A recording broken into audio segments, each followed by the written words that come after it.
Poor circulation after 60 doesn't just mean cold feet. It can be a contributing factor in fall risk, in legs that feel heavy by mid-afternoon, in a short walk that suddenly feels like a workout. And most people assume this is simply what aging looks like, something you accept, not something you address. Here's what's rarely explained. Certain drinks contain compounds your body can convert into a molecule that helps keep blood vessels relaxed and open. Some genuinely support circulation. Others are mostly marketing dressed up as wellness. So today, we're ranking 5 of the most talked about circulation drinks, from the one that barely moves the needle to the one backed by the strongest evidence. And near the end, we'll cover the timing mistakes that quietly cancel out these benefits, the kind almost nobody warns you about. Let's start with the weakest of the 5.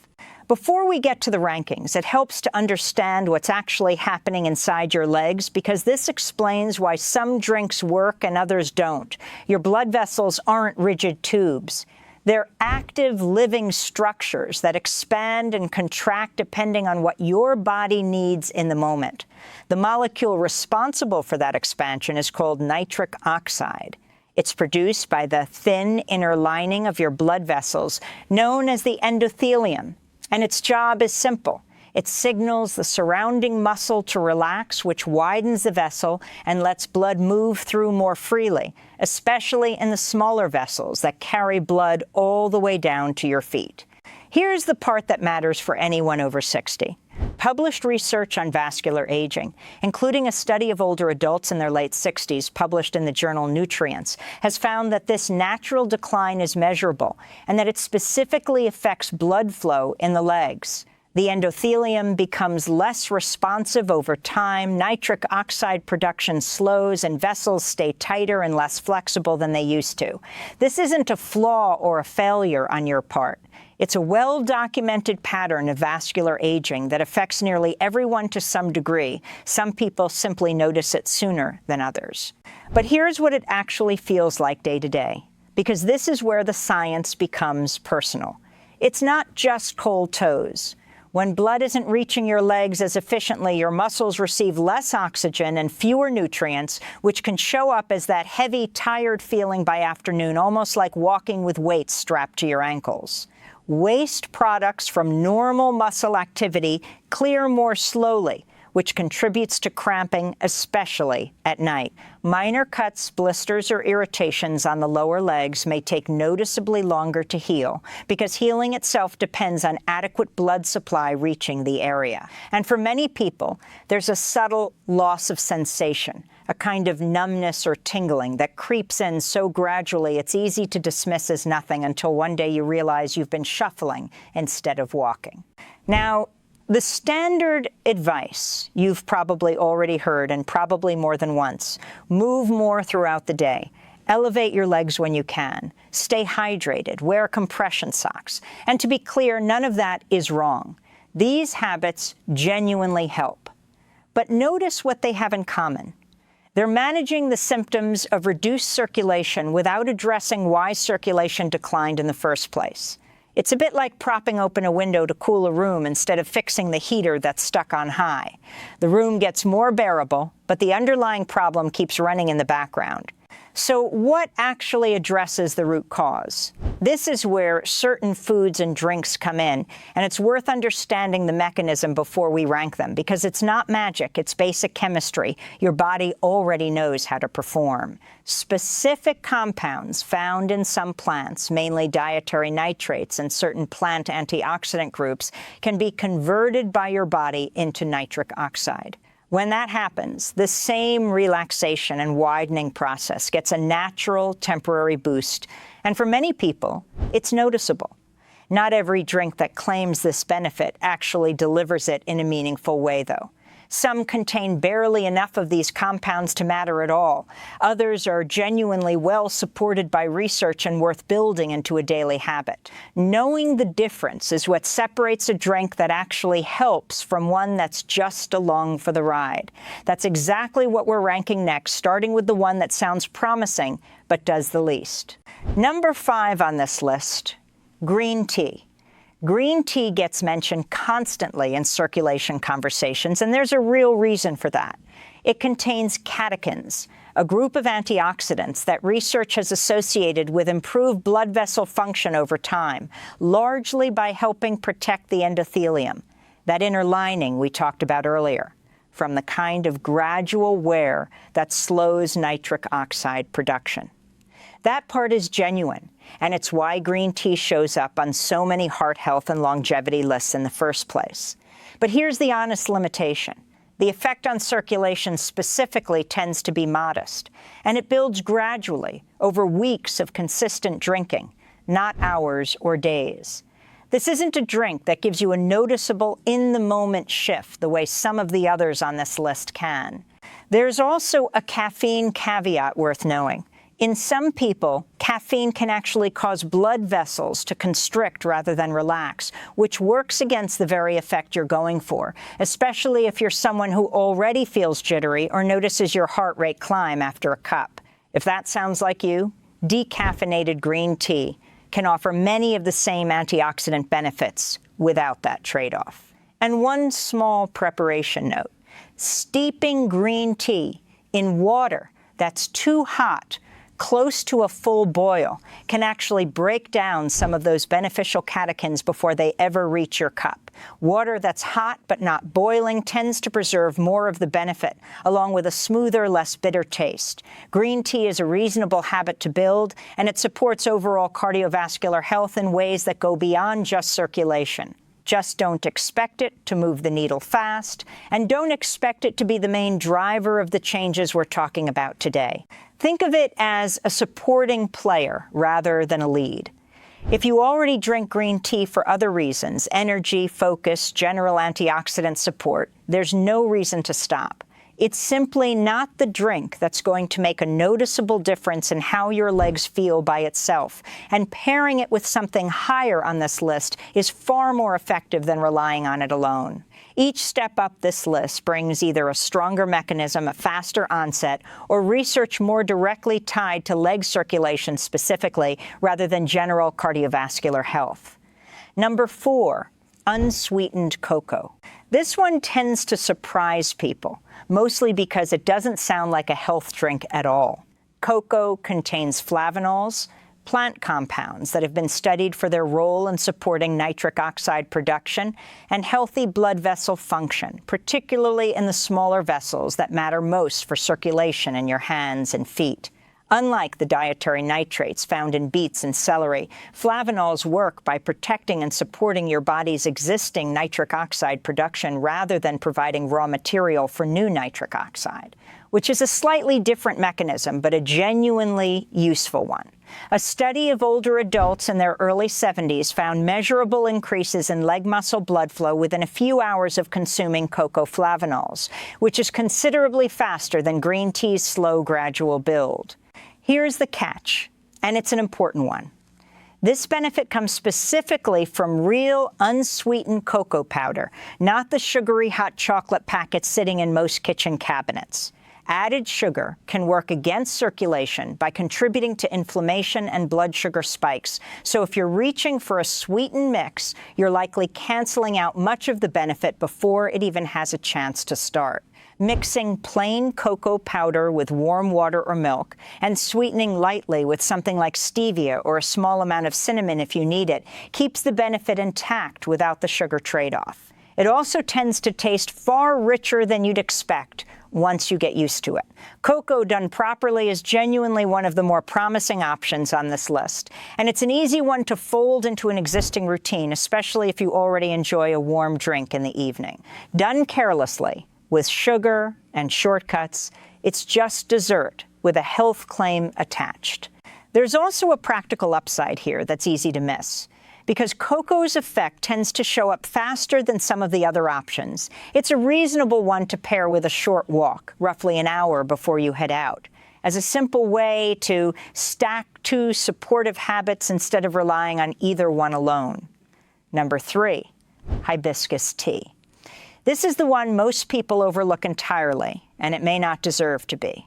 Hibiscus contains organic acids and anthocyanins, a category of antioxidants that research has linked to healthier blood pressure and improved blood flow.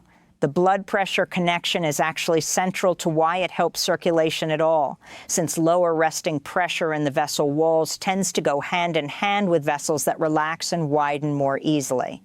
It's also refreshingly inexpensive, often just a few dollars for a box that lasts several weeks, which makes it one of the more accessible options here if cost is a factor. The honest caveat matters, though, and it's worth taking seriously. Because hibiscus is associated with lowering blood pressure, anyone already taking blood pressure medication should talk to their doctor before making it a daily habit.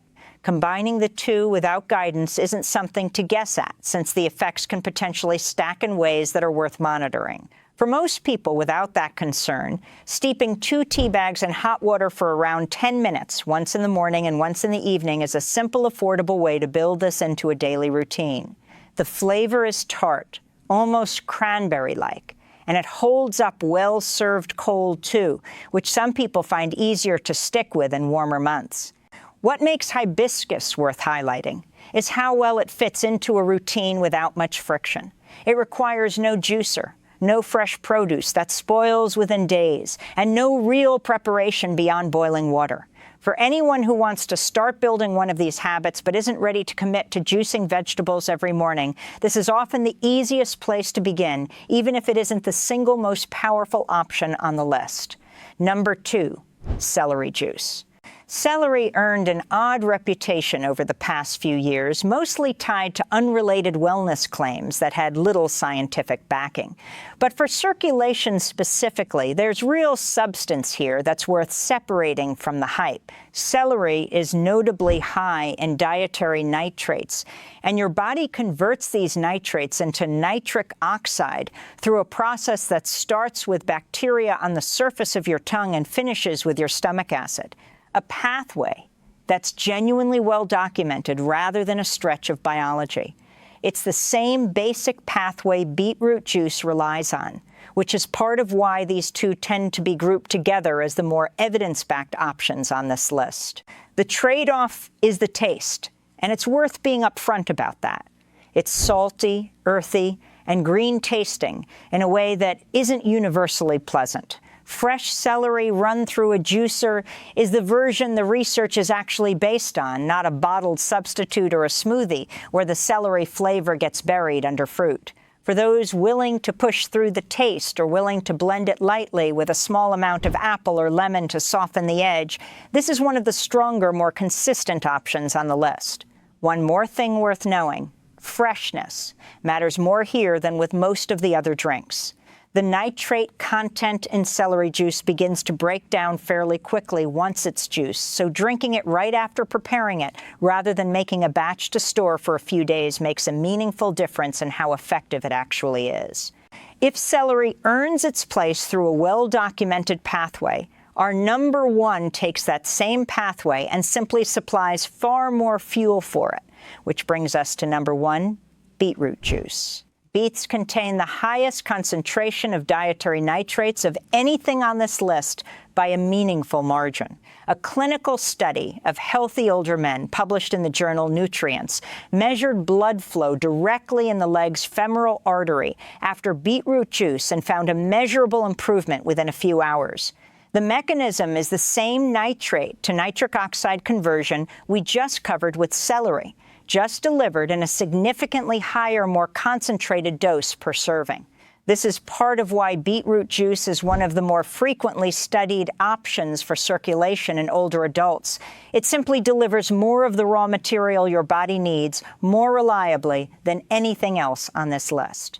For best results, roughly 8 ounces on an empty stomach, ideally first thing in the morning, is the approach most of the research has been built around. One harmless thing to expect, and worth knowing ahead of time so it doesn't catch you off guard: your urine may turn a pink or reddish tint a few hours after drinking it.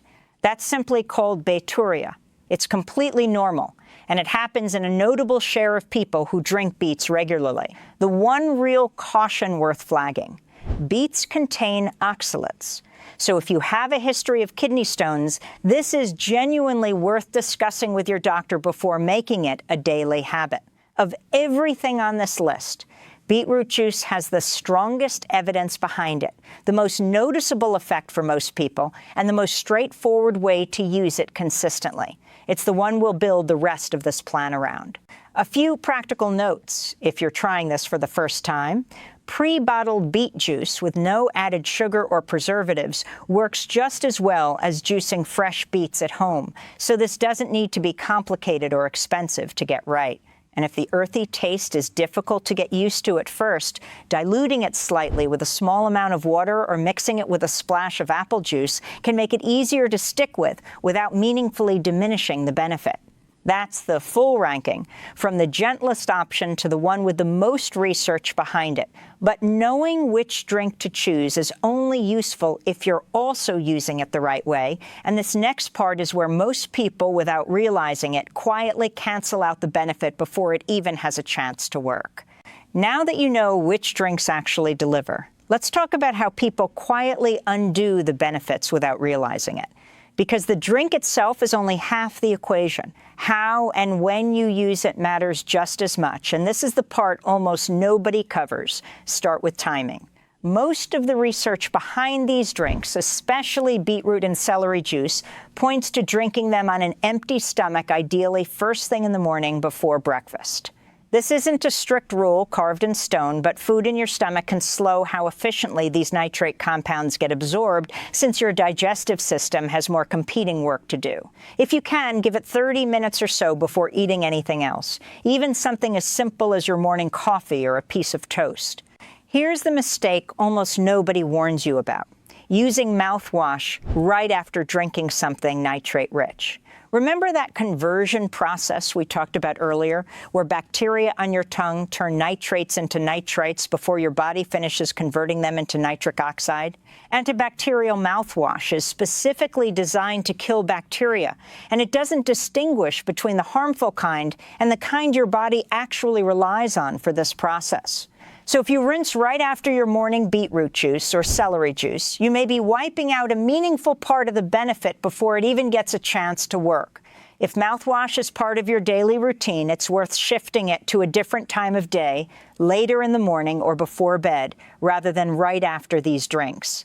Next, manage your expectations around timeline, because this is where a lot of people give up too early. Some people notice a difference in how their legs feel within days, a bit of warmth returning, slightly less stiffness. But for most people, the more meaningful, lasting changes take a few weeks of consistency to really show up. This is closer to a daily habit than a quick fix, similar to how exercise or dietary changes tend to work gradually rather than overnight. If you don't feel a dramatic shift by day 3, that doesn't mean it isn't working. It usually just means the process is still building.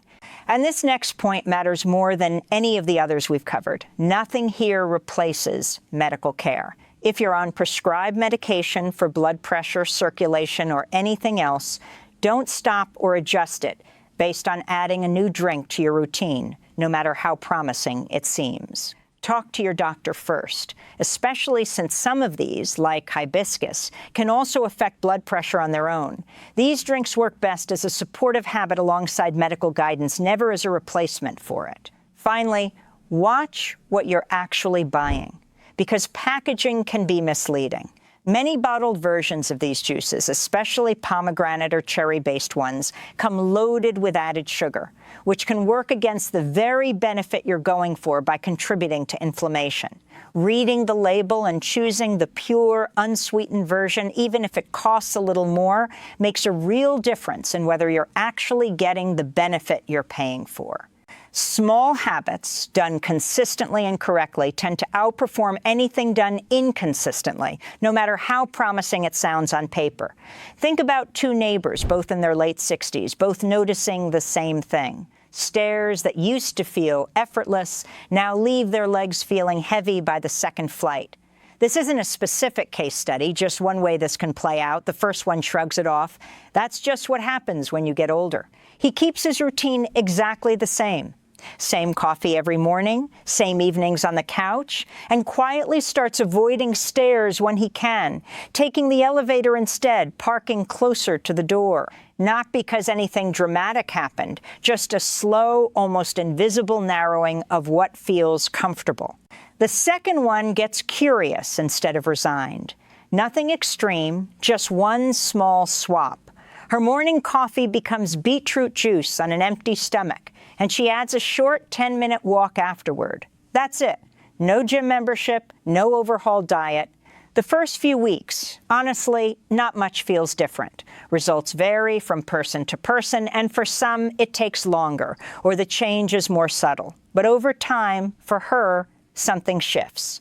She's at the bottom of her building's stairwell one afternoon, and she doesn't pause to brace herself before starting up the way she used to. She just goes, and her legs feel a little warmer than that familiar heavy drag she'd gotten used to. It wasn't dramatic, it wasn't overnight, but it was noticeable enough that she mentioned it to her neighbor a few weeks later. He asked what she'd changed. She said honestly, barely anything, just what she drank in the morning. So here's what this really comes down to. Circulation decline after 60 isn't something you simply have to accept, but it's also not fixed by any single miracle drink. What actually helps is understanding the mechanism, choosing something genuinely backed by research, and using it consistently and correctly. Beetroot juice sits at the top of this list for good reason, but celery, hibiscus, and unsweetened cocoa all have a real place too, depending on what fits your routine and your taste.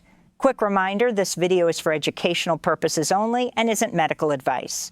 Always check with your doctor before changing your diet or routine, especially if you're on medication. So tell us, which of these 5 have you actually tried? Beetroot, celery, hibiscus, cocoa, or green tea? Drop it in the comments below.